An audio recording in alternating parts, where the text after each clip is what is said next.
Well, welcome back. Hi guys, this is lesson 6. I apologize for the delay. I got confused with the delivery dates. So anyway, today I would like to go over some structural construction about fish. So we have seen the structural construction of the flower.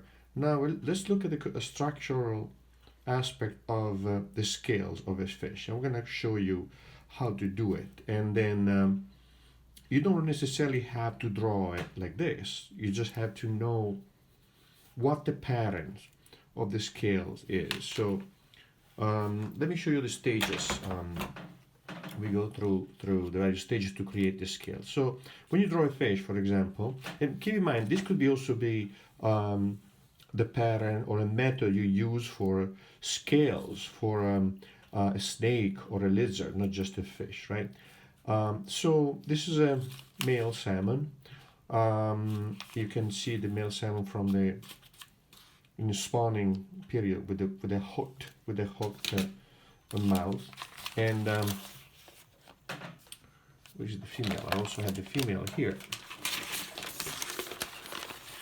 This is the rest of the fish, right? So this is the female, and she has a different profile. See, so okay. So let's look how I did this, right? So when we draw the scales, in whether it's a fish, whether it's a snake, whatever that is, what we want to do, we want to understand how many scales do I have in the total width of the snake or the fish, right? So if I have, let's say, a body of the fish like this, right? And that's going to be the mouth here, right? The eye. So I want to count how many scales I'm going to have along the lateral line. So the lateral line is a line that goes from, let's see if I have it, not a drawing here. The lateral line goes from the back of the head here all the way to the tail. So this is a trout, so this is gonna have a lot of scales. If I get a carp, for example, much fewer scales. The salmon, something in between. So I want to count how many scales I have along this lateral lining here, and sometimes you find that in books because it's a number that determines species. And but I'm going to keep it simple, right? So I have the lateral line like this, right? And then we cut the fish there, so we don't have to worry about the rest. So, and then I put them down. One, actually make them bigger. 2, 3, 4, 5, 6, 7, right? And then I want to see also the angle, right? And I'm skipping a passage here. I don't want this to be overly complex. I want to see the angle of the scale. When I put down the scales, I don't want to put down the scales straight like that because they're going around a they're wrapping around a section like that. So the scale will be curved here and then curved here like that, right? So I want to try to replicate this curvature here, right? So find the angle, right? And then put down this line in here like this, right? At the angle here, another one, right?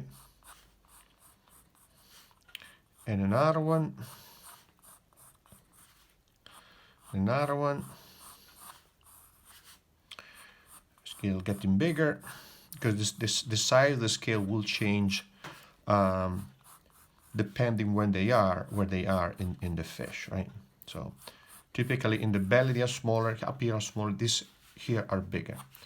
So now what I want to do, I want to go find the other angle. So typically the angle, one angle is different from the other angle, right?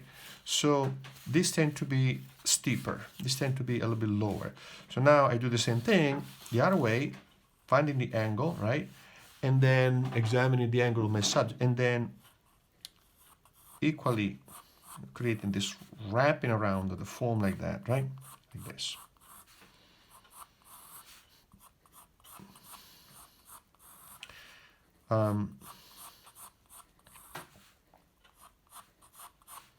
Like this, right? And I have a lot of big scale here, right? So now there's one thing that you have to be aware of, and this is something that I figure out in all these years of drawing fish, right?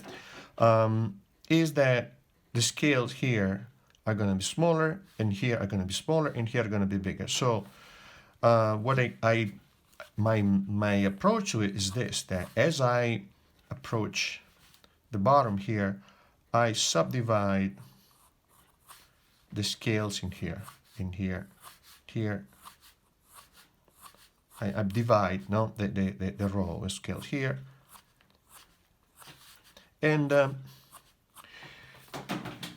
if you look at the real fish, it is not going to be so neat and precise. So this is a tracing of the real fish. I did as a study. You see how the pattern, the scale, sometimes kind of go a little bit, all over the place, but they get very tiny here in relation, for example, to those, right? So, and you see the curvature here, of that, see that? And then this angle in here also, right? So, after that, what I want to do, I want to block in the scale within this grid, right? So remember the pine cone, right? We did the grid and then we did the scales. So now, very often, there are various types of scales. So, but very often, when I have a scale like a grid like this, the scale will not start from here or here. We start from a little bit lower here and here, maybe, right? And the next scale sometimes gets to the center here. So let me do this, right? Sometimes start at the center, but because in this case the scales start a little bit below the top of the rhomboid form here, I have to go here, right? And here leaving a space in here that is flat, meaning the scale very often will not do this, right? Will not this overlapping at the center, but a little bit above, a little bit below the center of the scale. So now in here, I can block in all my scale gradually, right? And happily. And these are big scales, right? So we have we don't have to worry too much about drawing too many scales. And as I get down to this level here, the scale diminishes in size, right? So now, do I have to be always so precise in drawing the scales, right? Not necessarily. I mean, depend what you want to do. But even when you do a sketch, if you have the idea of the pattern of the scales, that will create a much better drawing, but mostly will speed up your drawing technique because you don't start filling in scale one here, one there, one here, one there in a chaotic pattern, but will follow more or less. Let's say you could draw them quickly like that, right? Like that, like this, right? Creating the curvature like that, right? Will create a certain regularity, which doesn't have to be absolute or super precise, and will give your fish a sense of harmony, right? A sense of harmony. Makes sense? So whether it's a fish, whether it's the scale of a turtle, for example, or a snake, or a lizard, or whatnot, you want to understand the pattern of the scale. So here, see what I have this construction here. This is a whole fish, right? This is a whole fish. So what I did exactly that. I did counting the scales along the lateral line, which is 120, 140, but it was for a scientific work. So, and then you need also to know exactly how many rays there are in the fins and where the fins are, because they are a specific number in the specific species, right? So this is let's say the matrix I used for a drawing that now I will show you, the watercolor painting, right? And it's a female salmon, and you see all the scales, and in some cases I left the scales unfinished, meaning just the grid, because later I made a photocopy of this, right, like I did for this drawing here, put the graphite in the back and transfer it onto the watercolor paper, and now in there I put the scale on the drawing directly, because it would have been a waste of time to do it here, right? So I did it in some areas here and there to understand how it works, etc. So this is the finished work. This is watercolor, right?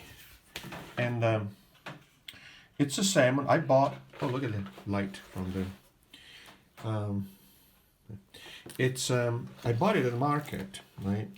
So it's not the wild salmon; it's Atlantic salmon, and in the scales here, in some cases here, I left here the white of the paper here, the white of the paper, right here. In some cases here, I put a little bit of gouache in there in the eye. I took to create. So it really depends. The white of the paper is so really much more bright than the white that you obtained with the gouache. So the contrast is so much brighter. But in some cases, like here, right, I put gouache because I don't necessarily want it to be super bright, but I want it to be number one, it would take forever to do that, right? I mean, I could do it like that, but it would take forever to do it. And number two, sometimes you want to vary opacity and transparency, like I did here. This is transparent, right? And the white lines here are slightly opaque because I obtained it with gouache. Same thing here. That's a violet, probably cobalt violet, that I kind of dirtied up a little bit, grayed up a little bit, and over it I put the gouache for the scales. So what I would like to do now is I would like you to draw a fish, right? So for example, I have this Audubon field guide. What I'd like you to do, take a screenshot of this fishy here, right? Let me put it down and zoom in. No, here. Take a screenshot of this fish, because it's fairly simple and it's got nice color, beautiful colors. Or let's see, we can find another fish like this one maybe, right? Which is kind of funny, right? Short, big eye, right? Speaking of nicknames, and then copy it, and then we're going to try to redraw first the fish. So first you redraw it, and then we're going to go over the layering in watercolor of these fish. So if you have other fish that you want to copy, that's fine with me. You know, I'm just giving you a couple of choices. For example, the scales in this fish are really, sorry guys, easy to see. See that? The scales, see the direction of the scales, etc. Right? Let me see, there's another nice easy fish. For some, the scale is so small that you don't even see them, right, on a photograph. So I think that parrotfish, beautiful. Look how beautiful that is, right? It's shooting here, right? Parrotfish, and then prepare a drawing. Prepare a drawing by, this is the method, the approach you want to use, right? Generic, super simple fish. So I'm going to have the body of the fish, right? I'm making it small because I don't want to spend too much time on it. So generic fish, right? So it will. So then, and when I draw the fish, I want to start thinking in terms of ratios between the various parts of the fish. So the head, how big is the head, right? So what I could do, I look at my drawing and my photograph, my reference, see how many times the head can fit in the body. 1, 2, 3. This is a little bit more than 4, okay? So I know now that the ratio head to body is correct. In this case is 1 to 4. The next thing I want to know is the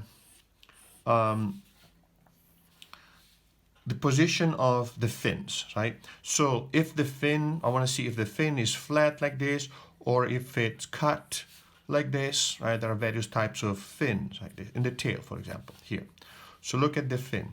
Then look at the dorsal fin, right? So the position of the dorsal fin. The dorsal fin, where is it in relation to the head, for example? Because it could be more posterior, it could be more anterior, etc. The pectoral fin, right? The pectoral fin typically under here, under the, just behind the head here, right? The pectoral fin here. And then I'm going to have the ventral fin, right? And the ventral fin, when you put it down, you also want to see where is the ventral fin in relation to the other fin, right? The anal fin, right, which is behind the anus here, like this. And then there is another, typically another fin here, right? Could be another fin here, right? And then you want to see where these fins are in relation to each other, right? Next thing you want to know, you want to see if, for example, there is a spiny rays, because sometimes there's no spiny rays, and soft rays. How many do I have? So if you do a scientific work, you want to know that. If you do a looser watercolor, don't need to, because maybe this fin typically are not so spread out. The fin tend to be kind of sometimes really barely visible, flat like that, right? And at an angle. So it really depends, but you want to be aware of these things, because then you can make a decision, right? So now I want to find the lateral line, because the lateral line typically is asymmetric and has a nice curve like that. Find how many scales, or block in the scale. You don't even have to find an exact number of scales. Find the direction of the scales that have to kind of come together here, right? And then the head, so all the soft rays, etc. The head, you want to see how long is the upper lip, right, in relation to the whole size of the head. Where is the eye? Because the eye could be right, in line with the posterior part of the upper lip, or it could be behind, right? Or it could be to the front.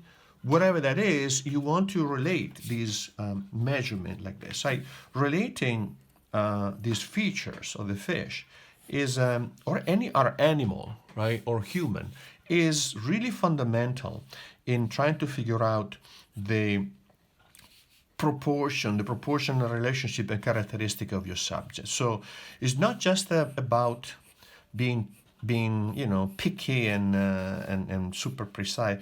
No, it's about educating yourself to see, right? So whether you use this method in extremely detailed way, or just to have a quick analysis of your subject, it's going to be very helpful, because what you're going to create is a synthesis of your subject.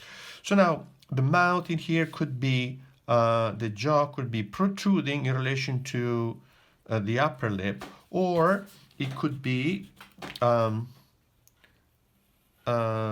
shorter than the upper lip, or at the same level, right?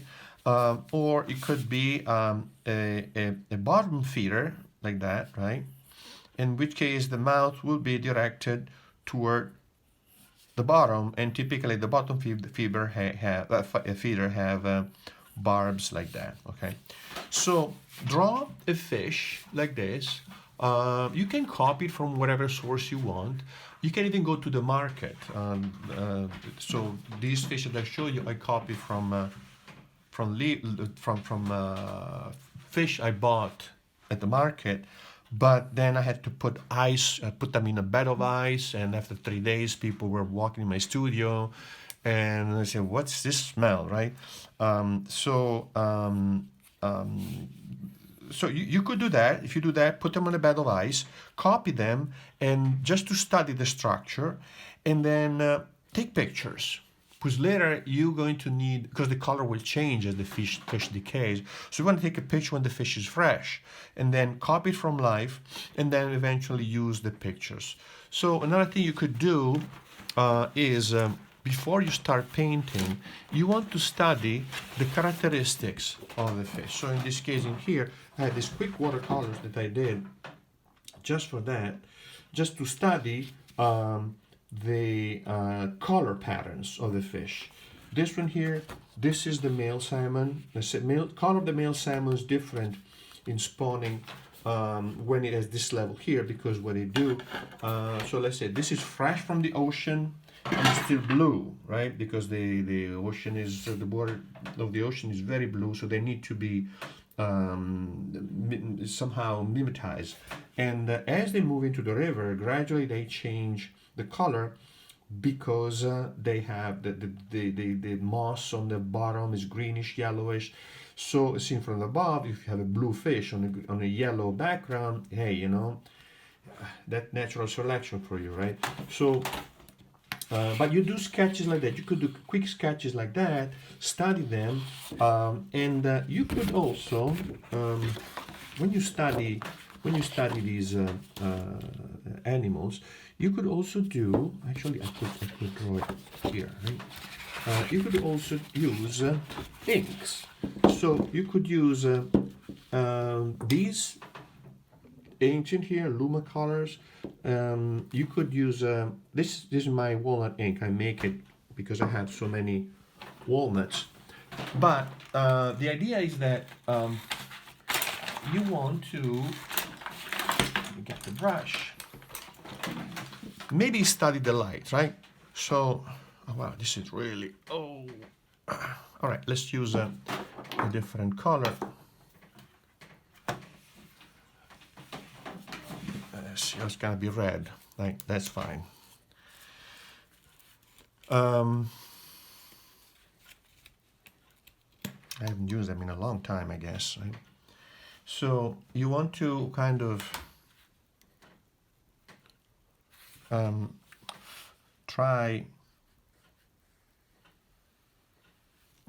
a study, monochromatic study of where the light mass is, where the shadow mass is, right? Maybe here, so the margin here, you want to soften up the margin of the highlight. And I like to leave in some cases, the highlight white, right? Here. But I want to take care to soften the margins, because otherwise it looks too harsh, too rigid, right? And the fins, right?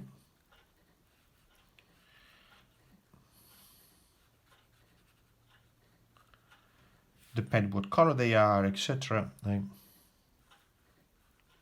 And then below here, because the fish is dark on top typically and lighter at the bottom, you know, that is also a strategy for a fish to survive. Meaning, if I look down, I see a dark fish against dark background. If I'm an osprey or an eagle or something, and that fish is going to be camouflaged, mimetized against the background. But if I look up and from a predator, if I see a dark shape against a light sky, then I know that's meal.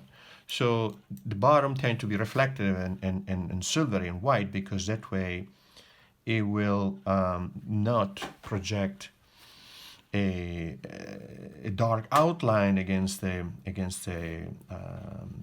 sky, basically, and it's more difficult to see. So now this is red. I mean, it's not what I intend to do, but right. But I would try to study a little sketchy like that, just in terms of black and white, right?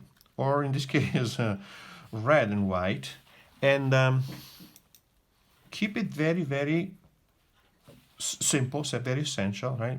Like this. And now you see that I have the outline of the scales here, right? So with the outline of those scales, what I could do, I could block in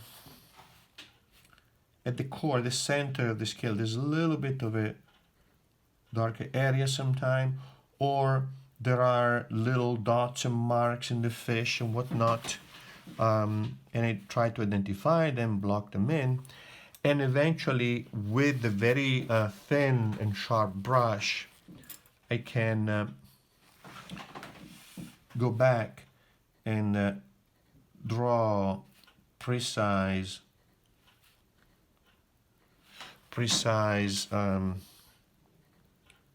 lines that define, for example, in this case, the number of rays that I have in the soft rays that I have in the fins, right?